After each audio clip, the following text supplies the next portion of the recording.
What's up, guys? So welcome to episode Monday Night Four. Joining me, as always, is J Mac Gaming. Your mic cut out as soon as you said 245, but all we heard was Alright, welcome to episode 245 of this Monday Night Wars series, chat. Oh, man, I don't... welcome to this go-home show to Raw, chat. Oh, that's right. It's Nitro. Or it's Raw. It's Nitro, you fucker. No. Let's get into this, Chad. Tell me about this pre-show match. Yes, Tiger Ali Singh taking on Marty Jannetty, the battle of the decade, and in a terrible pre-show match, Marty Jannetty defeated Tiger Ali Singh with a rocker dropper. Damn. I think that might be the first win Marty Jannetty's had in this entire series. Yeah, probably. For the best, probably. We move on to a 71 when Shawn Stasiak, pre-show, back on the pre-show, gets a win with a inverted DDT. He had an 87 in the ring. Good for him. 87 for the pre-show. Oh boy, here we come, and Kurt Angle makes his return. Chad, he's back. He's back. He's back, Chad. He's back in the same hospital bed he was in last week. He's still hurt. Oh, no. We're still via Zoom call here in 1999, and he is really selling that choke slam. He's given his blessings. He's given his rematch clause to Triple H. It will be the Brothers of Destruction versus DX at Bad Blood with Kurt Angle's blessings. He's passed on his rematch clause to... Kurt Angle's passed on. Oh, no. He's passed on. So yeah, there we go. It's a short and sweet segment right there because, that's it. Kurt Angle, is he gonna ever come back? Is he dead? I hope not. Me too. We start off the show with a banger match. Taka Michinoku takes on a Gamer, and in a bout that had decent wrestling, not too much heat. I gotta move this over real quick. I can't believe I'm doing this mid-recording. Doesn't matter. He beats him with a Michinoku driver in 8-12. Chad, this got a 68. Taka can go. I think we discussed this a little bit ago. Taka can go. Aguila, maybe not so much. Yeah, maybe not anymore.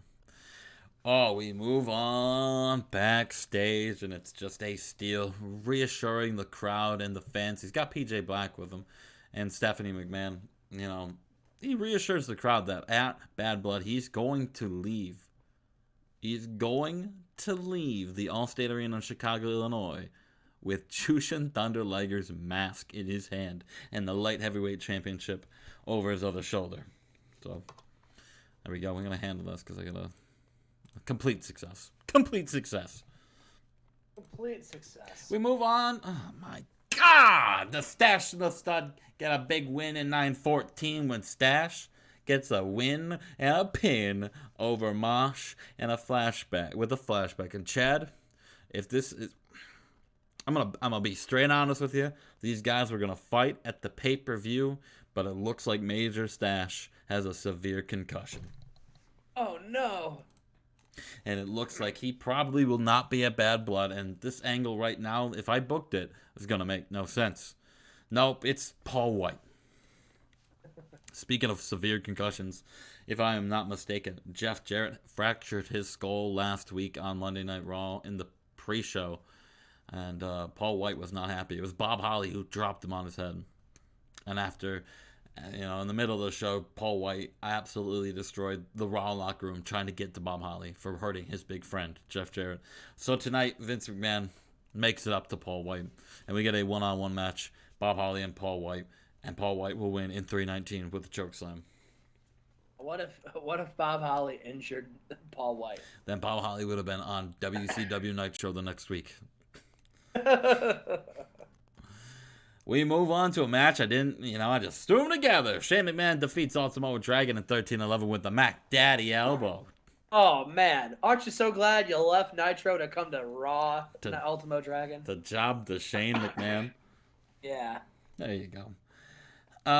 We move on to the next segment, and it's just a highlight package, a vignette, a promo, just recapping the long-tenured career of the New Age Outlaws, and it's really just hyping up this one-on-one match. This really become like a, a hatred match, a death match kind of.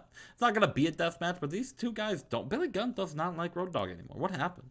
He's cost him too many wins, too many titles here in WWF, and Billy Gunn wants his comeuppance, wants everything that he lost in return with a match with Road Dogg at Bad Blood. Ooh yeah. These two teams are warming up backstage. And I know it looks like Christian and Edge and Mark Henry and JBL are two teams, but no, it's Christian and Mark Henry and JBL and Edge. I just book weirdly. All right? Get over it. And these two teams have a match right now, Chad. In a decent match, Edge and JBL actually get the win over Christian, the European champion, and Mark Henry in 11:55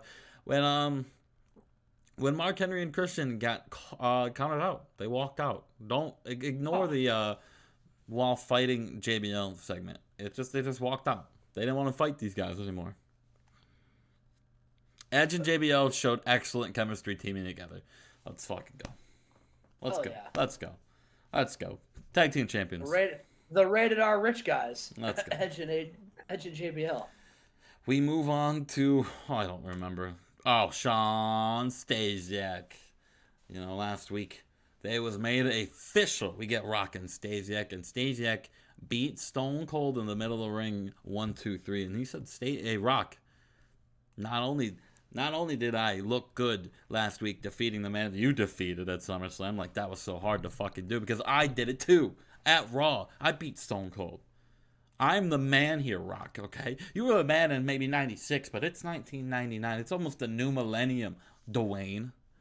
And perfection, Shawn Stasiak. No. He's going to run this place. I'm going to run WWF from the new decade, all right?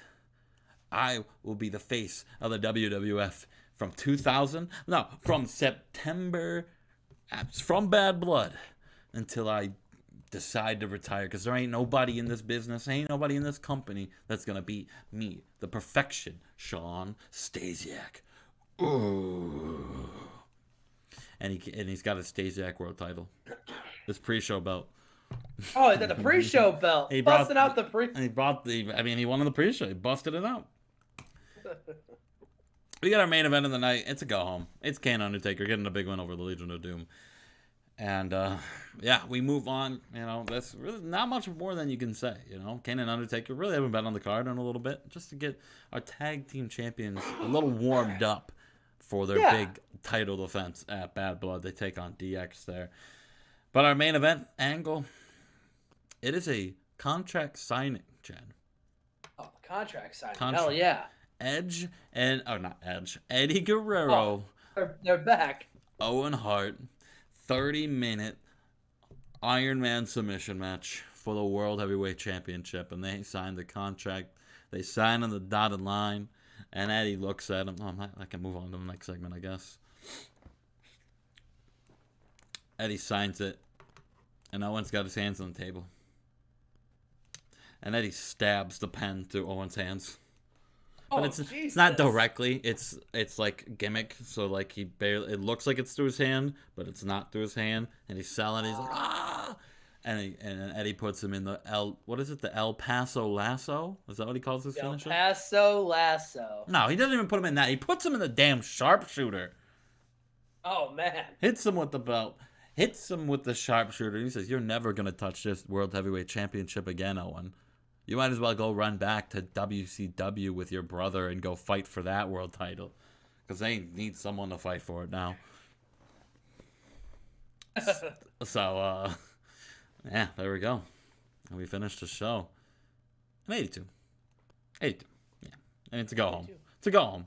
We don't bust out fucking Eddie Guerrero versus Stasiak in the main event here. No, we just, solid shows. Solid shows.